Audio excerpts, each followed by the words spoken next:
Peter Temin, in the article we published in the journal Procesos de Mercado, Market Processes, shows that in the final period of the Roman Republic and at the beginning of the Roman Empire, a level of economic development was reached in Rome that would not be recovered until well into the 17th century, and even the early 18th.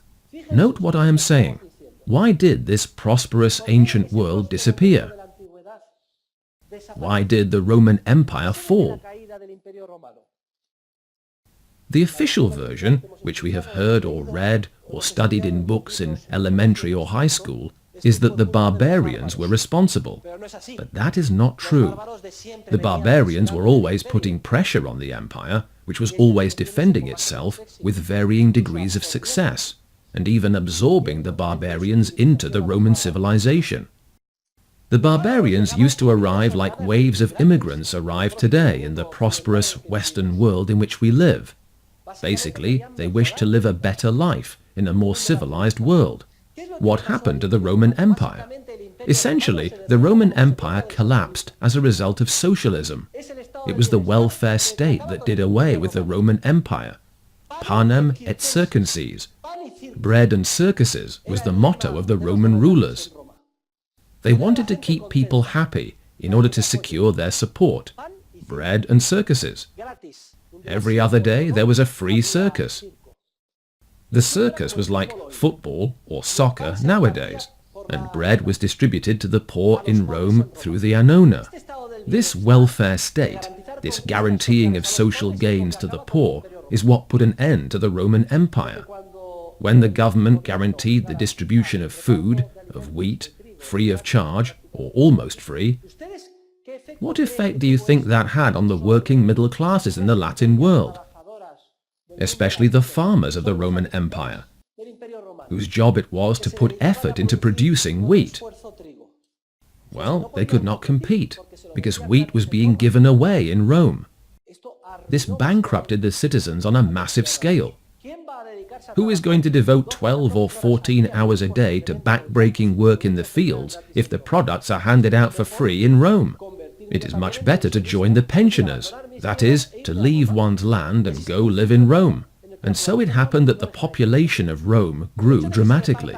The free distribution of food attracted the poor like a magnet. Aid to the poor causes poverty. Rome went from 300,000 inhabitants to 500,000, from 500,000 to 700,000, and from 700,000 to 1 million. As a result, it became more and more costly to support that population. The treasury was depleted. So, what did the Roman emperors think of doing? Very simple. They would cause inflation. They would increase the quantity of money, decrease the quantity of gold in the coin. If I cannot pay, I will simply divide a gold coin into 2, or 3, or 4 coins. But, ladies and gentlemen, we will see that an increase in the quantity of money has no effect, except to increase prices. There was a tremendous increase in prices. The prices of all goods rose to a varying degree, but especially the prices of agricultural goods, etc., the subsistence goods of the period. As a result, maintaining the free distribution of wheat became even more burdensome. How did the ruler react to this rise in prices? Well, like all rulers, willfully and by decree, he tried to attack the effects rather than the underlying causes. And in the 3rd century, emperors began imposing price ceilings by law, prices above which it was illegal to buy or sell. We will see that the establishment of a price limit above the price the market sets completely destroys the market. If it is illegal to buy or sell at a price higher than the one I set, and I threaten you with imprisonment or death if you disobey, the effect is that producers stop producing because it no longer benefits them, while consumers consume much more because at the artificially low price it is to their advantage to demand much more. The problem of scarcity in Rome worsened. In the final stage of the empire, the emperors were constantly attacking symptoms rather than causes. And when they saw the citizens abandoning the city and going to live in the country, what did the emperors think of doing? By decree, they prohibited people from leaving the city without any effect. Finally, people were assigned to the land and could not leave it. The market and the division of labor were entirely destroyed. That was the beginning of feudal serfdom, and ultimately those serfs provided personal services to a lord who guaranteed their safety in a certain geographical area. That was the beginning of feudalism and the Middle Ages. What had been a common market similar to that of the European Union and had reached throughout all the Mediterranean countries and was perfectly connected with trade flows, etc., gradually disintegrated. People stopped trading and became self-sufficient.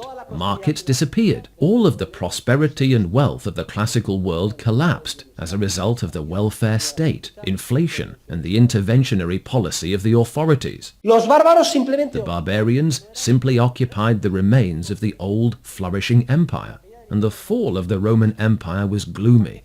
In the final stage, the citizens of the Roman Empire were so disgusted with the Roman authorities and their tax collectors that they considered the barbarians a lesser evil. They said, "We would rather be nominal slaves to the barbarians than citizens under the Roman Empire's boot of oppression, taxes, and intervention." And the Roman Empire fell. 1,000 years of obscurantism followed.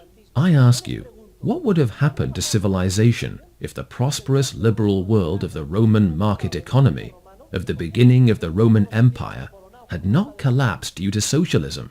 Perhaps we would have landed on the moon in the year 800 or 900.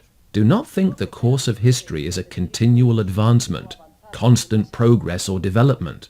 Human civilization can self-destruct, and we find one of the clearest illustrations of this in the history of the Roman Empire, as I have just explained.